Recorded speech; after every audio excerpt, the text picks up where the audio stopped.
Hola, ¿qué tal, amigos y amigas del software libre? Espero que todos estupendamente cuando comenzamos una nueva edición, la número 3, empezando desde cero, de Compilando Podcast. Volvemos al formato habitual, después de la pasada edición con formato especial dedicado al mundo de los servidores privados. Volveremos a tocar este tema en posteriores ediciones de Compilando Podcast a petición de muchos de vosotros, oyentes del programa, a los que agradezco, como siempre, vuestra audiencia y participación. En la edición de hoy tendremos a uno de los grandes divulgadores del software libre, Lorenzo, el atareado, que desde hace muchos años nos arroja luz con sus tutoriales y recomendaciones a través de su blog y ahora también desde colaboratorio.net. Por cierto, quiero agradecer muy especialmente a Colaboratorio, sitio de referencia en el software libre en español, sus menciones a este podcast y el cariño con que It's Milan nos trata para que conozcáis nuestros contenidos. Gracias, compañeros. Y cuando este podcast esté en el aire, apenas hará unos días que habrá visto la luz una de las noticias con más repercusión de los últimos meses en la esfera GNU Linux. Ubuntu abandona la convergencia y dejará Unity a la comunidad para instaurar GNOME o Genome, permítanme llamarle así, como escritorio oficial de la distribución. Un movimiento de esta índole tiene y va a tener múltiples repercusiones que intentaremos analizar brevemente en el apartado La noticia de esta nueva entrega de Compilando Podcast. Sin duda alguna, la presencia del atareado en nuestra sección Algo Alguien, un usuario notable y fan de Canonical, y la noticia que también giran alrededor del anuncio de Mark Zuckerberg, hacen que esta edición de Compilando Podcast tenga como gran protagonista a Ubuntu. Hechas las presentaciones, si nos acompañas, entramos ya en materia.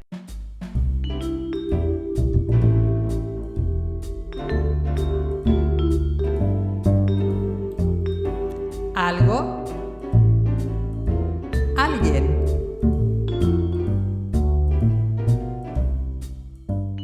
Nuestro apartado Algo Alguien está de nuevo ocupado por alguien que firma su blog como Lorenzo Carbonell, alguien que lleva más de una década en GNU Linux compartiendo con la comunidad y realizando aplicaciones libres, además de contándonos cómo lo hace y ayudando a quienes quieran sumarse a ello. Alguien que reúne en su blog la que probablemente sea una de las mejores recopilaciones de tutoriales de cosecha propia sobre Ubuntu. Ese alguien que hoy protagoniza nuestro apartado es el atareado.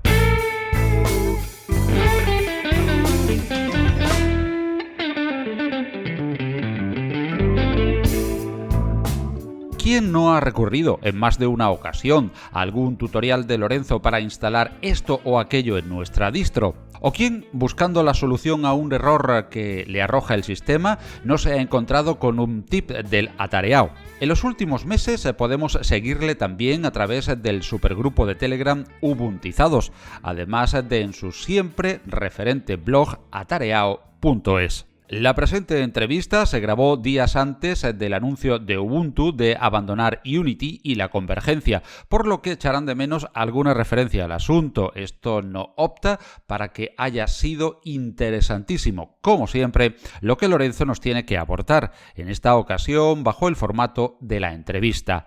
Para Compilando Podcast es un honor contar con la presencia del atareado.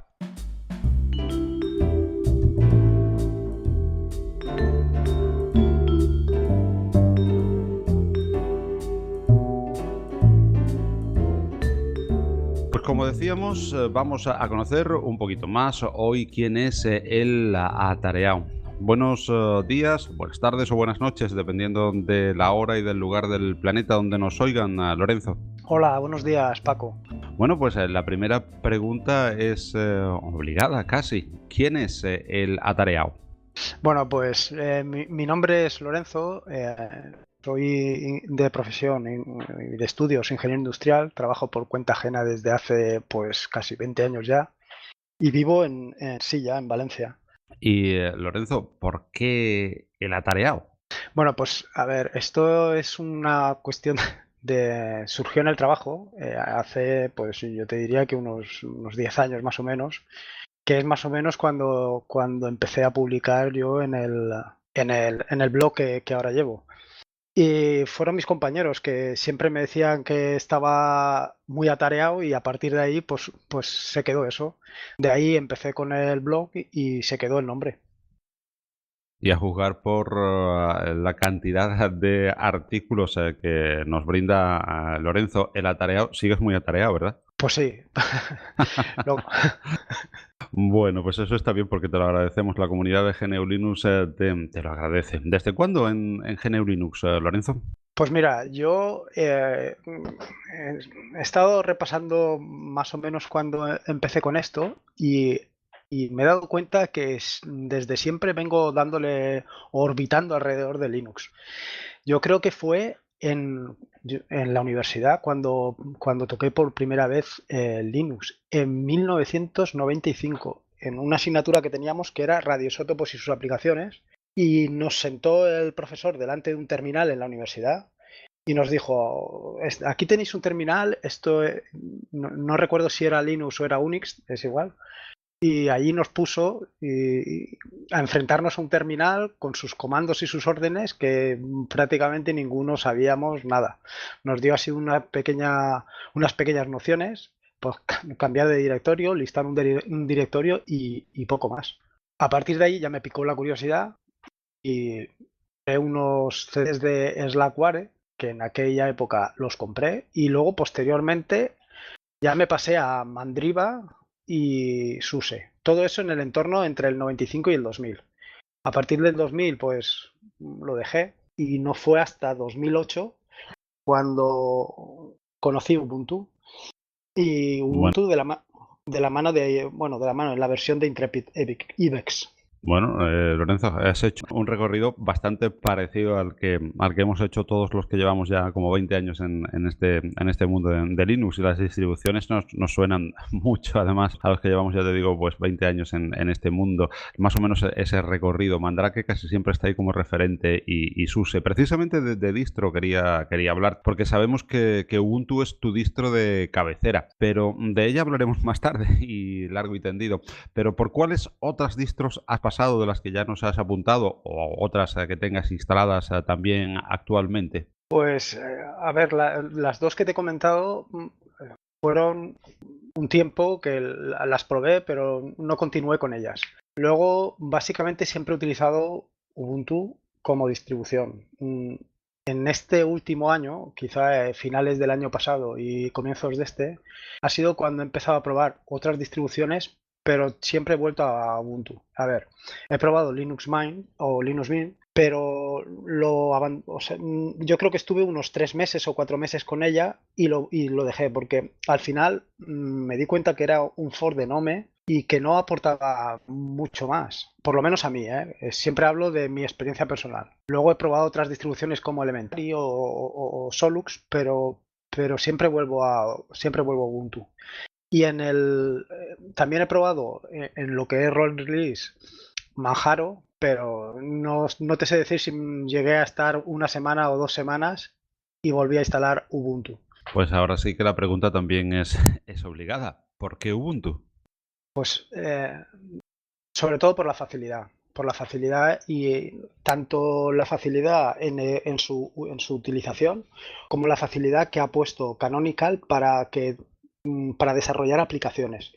La plataforma Launchpad es una plataforma espectacular para eso, para desarrollar aplicaciones para que la pueda utilizar cualquier usuario.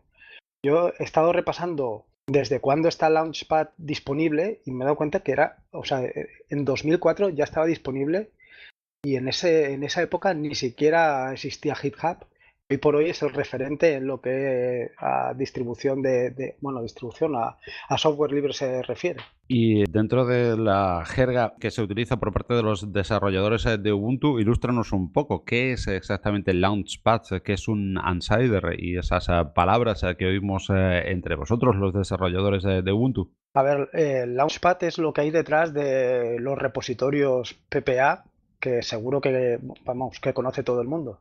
Lo que te aporta es tipo GitHub, pero muy orientado hacia Ubuntu. Lo que pasa es que últimamente tenía incluso sus propias herramientas. En lugar de utilizar Git para hacer el control de versiones, utilizaba Bazaar y historias de estas. Poco a poco se han dado cuenta, o pienso yo que se han dado cuenta, que lo mejor es utilizar herramientas que utilice todo el mundo y creo que van virando en ese sentido. En cuanto al tema de los insiders, esto fue algo que surgió con el teléfono, con Ubuntu Phone.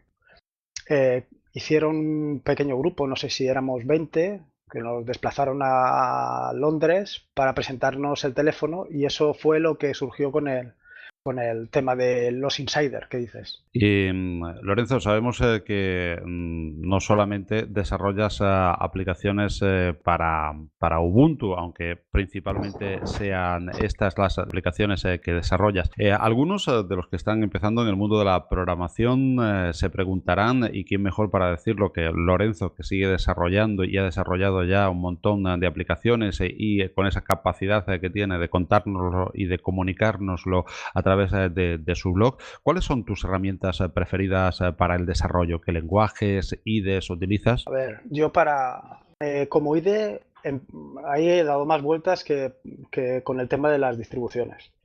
Eh, Como casi todos, creo yo. Ahí, sobre todo, empecé desarrollando aplicaciones en Java que las hemos utilizado, que las he utilizado en el trabajo porque hicimos un entorno colaborativo entre todos los que estábamos allí. Montamos un servidor MySQL y en base a eso hicimos 3 o 4 aplicaciones en Java. Entonces empecé a utilizar Eclipse y NetBeans. Eso como entornos de desarrollo realmente potentes. Luego, desde que he aterrizado el Linux y desarrollo para Linux, empecé con Genie, que es básicamente la que más he utilizado, y en estos últimos años me he pasado a Atom y en estas últimas semanas a Sublime Text, que yo creo que se va a quedar conmigo durante tiempo. En cuanto a Android, que es el otro entorno para el que desarrollo, utilizo Android Studio. Al fin y al cabo has vuelto a Eclipse con Android Studio. Bueno, Eclipse ahora, o sea, Android Studio ahora utiliza JEdit, ¿no? Sí. Sí, pero digo que en sus orígenes, Exacto. como era prácticamente un fork de Eclipse, pues me ha resultado curioso de lo de Android Studio, que siempre se dice que es la mejor herramienta para trabajar en aplicaciones Android, ¿no? Bueno, yo, desde luego, para mí es lo más sencillo y rápido, vaya. En cuanto a Sublime Text, muchos plugins. No estoy utilizando muchos. Los propios que utilizo para Python y poco más. Poco más. He intentado algo con Markdown, pero no. Solamente, pues no lo sé, no te sé decir, pues a lo mejor 5 o 6, no mucho más. Tampoco me gusta sobrecargar mucho el entorno de desarrollo. ¿Y por qué lenguajes se mueve generalmente, Lorenzo? Pues a ver, yo básicamente estoy utilizando Python y Java para las aplicaciones de Android. Últimamente sí que he tonteado un poco con Bala porque me parece muy sencillo de implementar, vaya, al estilo de Python, y tienes la ventaja de que luego las aplicaciones pues corren mucho más rápidas que con Python. Hace poco comentamos, y se comentó en muchos foros de GNU Linux, la idea no novedosa, pero bueno, novedosa sí en su blog de Lorenzo, de las donaciones. ¿Cómo va el tema, Lorenzo? La gente en el mundo de GNU Linux a veces parece que le cuesta muchísimo pues colaborar con diferentes proyectos. ¿Cómo lo ves desde tu perspectiva? Pues mira, el tema de las donaciones surgió porque no me gustan los anuncios. O sea, me molesta mucho entrar en una página y ver anuncios. Entiendo que la gente se tiene que financiar porque al final el hosting pues vale un dinero. Yo creo que los números que tengo puestos en la página son más o menos lo que nos puede costar a cualquiera de nosotros el hosting. Eh, Cada uno que dé o que aporte lo que quiera. Yo os puedo asegurar que le dedico muchísimo tiempo a esto y lo único es pedir un dinero para hosting y luego el otro es un dinero para orientar hacia dónde quiero o hacia dónde queréis que desarrolle, porque a mí me da lo mismo hacer unas cosas que otras, yo disfruto programando. En cuanto a los ingresos que pueda haber recibido para el tema del hosting, y para el tema de las aplicaciones, para el tema del hosting, el año pasado no llegué a cubrirlo. Yo creo que me quedé a un 70%, un 80%. Y este año, pues poco. No te sé decir ahora mismo cuánto llevamos o cuánto llevo. Lo que sí que te puedo decir es que es necesario anunciar continuamente el tema de las donaciones para que haya donaciones, porque normalmente la gente no va a esa página. Pero sí que donan, tanto nacionales, tanto españoles como hispanoparlantes e incluso gente de otros países también donan. Incluso te diría que más, o sea, proporcionalmente, teniendo en cuenta que tienen un problema lingüístico, dado que no hablamos el mismo idioma, pero incluso donan más proporcionalmente que hispanoparlantes. En cuanto a tu experiencia precisamente con las donaciones, ahí quería comentar contigo el mundo del software libre, como decía antes, es un poco reacio muchas veces a donar, no solamente a donar, sino a colaborar de cualquier manera, a pagar por una aplicación, a pagar por software. Estamos acostumbrados a pagar por hardware, a veces bastante caro y en algunas ocasiones, si queremos que sea específico, que tengamos todas las garantías de que funcione software libre en GNU Linux, pues a veces bastante caro, pero somos demasiado reacios a pagar, a donar y a colaborar con el software, con el desarrollo de software. ¿Por qué crees que es esto, Lorenzo? ¿Y qué alternativas crees tú que hay? No solamente la donación, ¿qué alternativas crees desde tu punto de vista que hay para sufragar los gastos que supone la realización de costosos muchas veces y laboriosos proyectos de software que a veces no solamente implican a una persona, sino a equipos completos? Pues, a ver, yo creo que tiene que ir, sinceramente, por la vía de la donación. Lo que pasa que la gente tiene que sentirse implicada en lo que representa el software libre. Eso por un lado. Y por el otro lado es el tema de las administraciones públicas o los organismos que deben de orientarse hacia este tipo de software o hacia este tipo de entorno de trabajo. Efectivamente, hablábamos precisamente en anteriores ediciones de Compilando Podcast sobre ese particular y seguiremos haciéndolo sobre el software de las administraciones públicas, que sería un software con doble valor, el de el precio al que se implementa ese software y el mantenimiento de ese software, sensiblemente muchísimo más económico que el software privativo, y el doble valor de que mientras se desarrolla y se pule ese software en diferentes versiones, se va a poder utilizar por la ciudadanía, que al final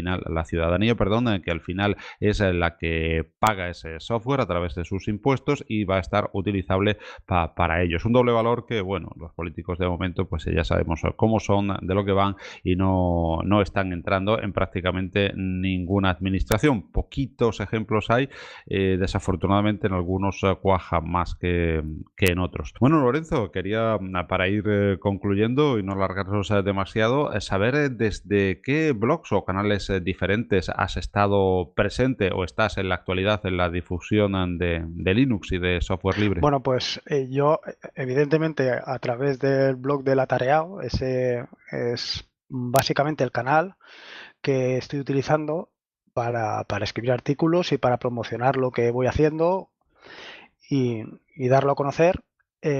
Hace un par de meses, con la aparición de colaboratorio.net, he escrito un par de artículos. Tengo pendiente continuar estoy escribiendo artículos sobre Git y tengo pendiente continuar con esa serie y luego pasar a una serie para desarrollar aplicaciones, o sea, para escribir escribir artículos sobre cómo desarrollar aplicaciones para Gnome o para Linux, en fin.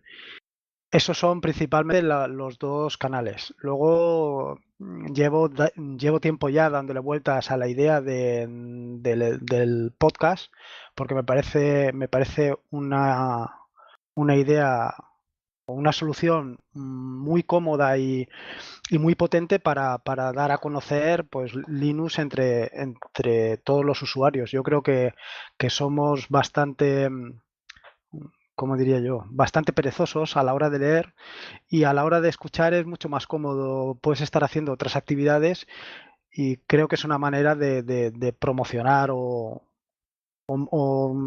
promocionar o mejorar la difusión de Linux. Pues sería fabuloso realmente tener a Lorenzo el atareado también en los podcasts sobre GNU Linux, que somos poquitos, que afortunadamente parece que ahora en este año pasado y en este que apenas ha comenzado, pues nos estamos uniendo más y sería una gran noticia tenerte con nosotros, Lorenzo. Sí, no, la verdad, hace 2 o 3 semanas estuve hablando con Ángel de YouGeek y me estuvo comentando lo mismo. Y lo que pasa es que no termino de ver el formato o la idea de cómo hacerlo. Pero bueno, todo es ponerse, todo es ponerse. Pues nada, desde aquí, desde Compilando Podcast, te animamos a ello, porque sería una gran noticia. Te seguimos a través de la Tareao, por supuesto, y también a través de esa página de referencia, que es ese sitio de referencia que es colaboratorio.net. Y en cuanto a aplicaciones, ¿por dónde vas? Si nos puedes adelantar a los desarrollos que tienes ahora entre manos, Lorenzo. Pues, a ver, sobre todo ahora mismo tengo como prioritario mejorar el desarrollo de uText, que es un editor de texto orientado hacia Markdown. Uno de los lectores del blog me estuvo pasando unas ideas de cómo mejorar la interfaz estéticamente, que yo creo que va a quedar espectacular, pero no le he podido dedicar todavía suficiente tiempo. Ese es uno de los proyectos que tengo entre manos. Y luego el otro que le quiero dedicar tiempo porque me parece muy interesante, aunque ya existe una variante que es KDE Connect para conectar Android con el escritorio, pero me gustaría hacerlo para Gnome, porque fui a instalar KDE Connect y me encontré con que quería instalarme no sé cuántas mil librerías de KDE, o bueno, Qt, que claro, yo en mi escritorio prácticamente no tengo nada. Pues sería bienvenido, incluso para los que usamos esa gran herramienta que es KDE Connect en GNOME o en Genome, pues sería bienvenido también esa implementación para escritorios GTK. Lorenzo, muchísimas gracias por haber compartido este tiempo con nosotros. Te seguiremos muy de cerca en tu blog, te seguiremos muy de cerca a través de Colaboratorio con tus aplicaciones y pendientes, muy pendientes de oírte también a través de los podcasts. Ánimos con esa idea. Muchísimas gracias y ha sido un honor tenerte en Compilando Podcast, Muchas Lorenzo. gracias a ti, Paco. La verdad es que te sigo tu podcast, al igual que sigo otros como el de Yoyo Fernández o el de Juan Febles, y parece que estáis haciendo un trabajo espectacular para el tema de la difusión de GNU Linux entre aquellos que lo conocen y los que no lo conocen. Muchas gracias. Pues muchas gracias a ti, Lorenzo, el atareado. Un honor haberte tenido y seguiremos en contacto para que visites en posteriores ediciones también Compilando Podcast. Gracias, Gracias Lorenzo. a ti, Paco.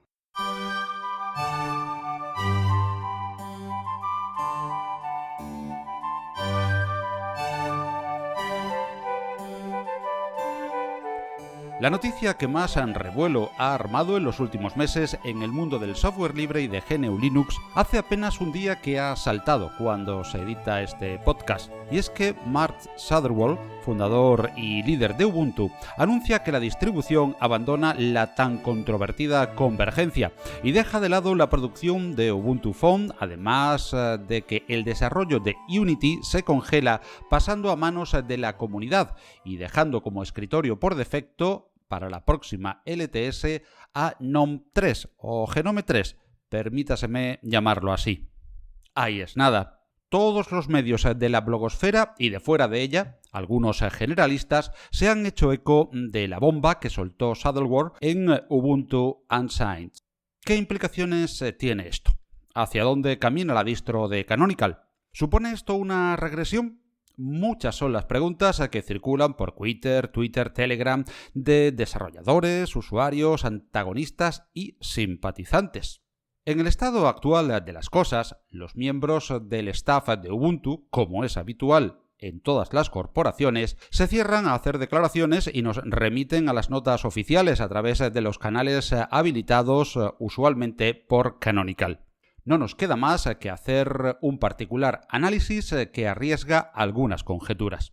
Lo primero que debemos considerar es que Canonical es una empresa con ánimo de lucro y por lo tanto no podemos ponerla en el mismo ámbito que una pequeña distribución basada en ella o heredera de otras que también nos llegan como hijas de, por ejemplo, Red Hat o SUSE. Tampoco podemos medirla del mismo modo que otras más de mantenimiento comunitario, aunque Ubuntu tenga una espectacular comunidad y la propia comunidad Linux esté operando también en su fondo, al igual que en la de todas. Quedémonos, pues, en que es una empresa tipo Red Hat o SUSE, pero como en otros ámbitos del comercio y la industria, cada cual tiene su peculiaridad y Ubuntu tiene las suyas. Para empezar, quien sigue liderando él y los proyectos de Canonical es su fundador, que no es su CEO, Mark Saddleworth. Esto hace que la empresa tenga una gran parte de la impronta del multimillonario sudafricano, osado, adinerado, con posibilidades de probar y experimentar hasta viajes espaciales, enamorado de la tecnología y del open source y muy dueño de equivocarse, como todos los humanos. Al menos eso conocemos de su cara pública, no tengo el gusto ni necesito conocerla privada, y eso, a mi modo de ver, se refleja en Ubuntu. A diferencia de otras empresas de open source, Ubuntu no se ha cerrado casi en exclusiva a la infraestructura de datos de empresas y de sus data centers o servidores y CPDs. Ubuntu ha querido ir más allá y se ha adentrado en el teléfono. Ha ido más allá que nadie en Linux, en el Internet de las cosas, y ha probado muchísimos artículos como la convergencia con el convencimiento de que iba en el camino correcto. No creo que nadie emprenda nada a sabiendas de que va a fracasar. En muchos aspectos Ubuntu ha triunfado. En otros ya venía siendo evidente que no. Verbis Gratia, el Ubuntu Tax, del cual hace ya algunos meses que se anunciaba su congelación. Con respecto a Unity, las cosas se puede decir que no iban mal. Ha ido siendo cada vez más usable. A mí me gustaba, pero he de decir que lo convertía casi en un Genome más. Y poco a poco fue ganando adeptos y funcionando mejor a cada versión. Pero era un proyecto para la convergencia, un aliado de Mir que también se ha anunciado que se va al garete. Se anuncia igualmente que se vuelve a Genome, o GNOME, como quieran decirle. Y sí, digo que se vuelve porque aunque algunos han querido ver un movimiento raro optar por un escritorio que está directamente sujeto de la mano de Red Hat, a otros nos parece el camino natural, porque conocimos Ubuntu con Genome 2 y ello nos llevó a Genome Shell como camino natural, aunque disrupto por lo drástico del cambio que se produjo en los primeros tiempos y hasta la llegada de las extensiones. En mis máquinas no suele faltar un Ubuntu, por facilidad y ser un mecanismo para pruebas y maquinaciones de cosas que en otros no funcionan o hay que dedicar ímprobos esfuerzos para hacerlas correr. En una de ellas, la LTS, tengo montado un Unity y en la otra, Ubuntu Studio, tengo Genome, por lo que soy de los que celebran la vuelta de esta distro a GTK después de sus devaneos con Qt. También en mi VPS tengo Ubuntu Server, por lo que sigo de cerca la distro de Canonical, aunque mi cabecera sea desde hace tiempos Antergos. Muchos se alegran, otros denostan de nuevo a Ubuntu, que a veces no tiene el respeto que su aportación al software libre merece, y los más nos quedamos algo confusos y expectantes ante esta noticia. Pero no perdamos de vista lo que decíamos al principio de esta editorial. Ubuntu es el producto comercial de una empresa, Canonical con todas sus particularidades, y desde finales del 2015 está anunciando su intención de cotizar en bolsa. Y como empresa que es, sondea la capacidad de sus futuros inversores. Hay que presentar un balance lo más lustroso posible y en el debe de la cuenta de resultados del 2015 lastraban los números rojos densos de Ubuntu Phone, al igual que en el 2016 junto con Ubuntu Tax y la convergencia que casi es el mismo saco. A ello estaba íntimamente ligado Unity y Mir. Y del lado azul de los números estaba todo lo que oliese a nube y a Internet de las cosas. Un día después de esta declaración de intenciones de Mark Sutherland, ya se oyen fundados rumores de recorte de la plantilla de Canonical, y estos vienen del lado de los proyectos que se abandonan. Así que todo esto tiene todo el tufo de una puesta de gala vía vestido de novias llamado balance para la salida a bolsa de Canonical. No opta para nada que Ubuntu siga siendo una gran distro, muy recomendable y con un pasado de aportaciones a la comunidad de GNU Linux impresionante y que deseamos y esperamos que siga. Pero business are business, amigo mío.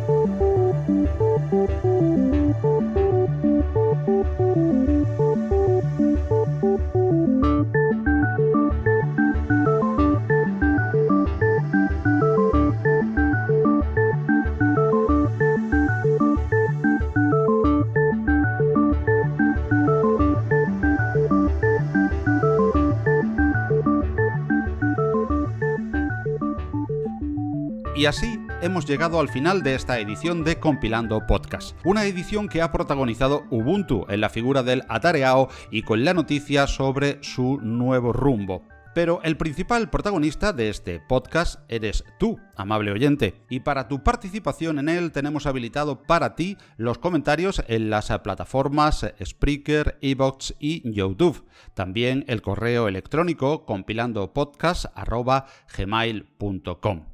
Y como novedad queremos facilitar el acceso a los contenidos y vuestra participación a través de nuestro sitio web compilando.audio. Este es el nuevo sitio de Compilando Podcast, un sitio web donde tendrás fácil acceso a todas las ediciones del programa, así como los medios de contacto, participación y suscripción. Visítanos en compilando.audio y si te gustaron los contenidos del podcast, suscríbete para estar al tanto de las últimas novedades de Compilando Podcast. Recuerda compilando.audio. Y tu suscripción es nuestro premio y nos ayudará a ir creciendo y mejorando los contenidos del espacio con tus aportaciones. Suscríbete a través de compilando.audio. Gracias por participar. Recuerda que todos los contenidos que has oído y todo el podcast están bajo licencia Creative Commons, incluyendo también la música y sintonías que puedes encontrar en las magníficas webs de incompetence.com y musopen.org. Puedes oírnos en iVoox, Spreaker, iTunes, YouTube y en el nuevo sitio compilando.audio. Hasta la próxima entrega de Compilando Podcast. Gracias por la atención y que seáis felices usando mucho y buen software libre, que lo hay en abundancia. ¡Hasta luego!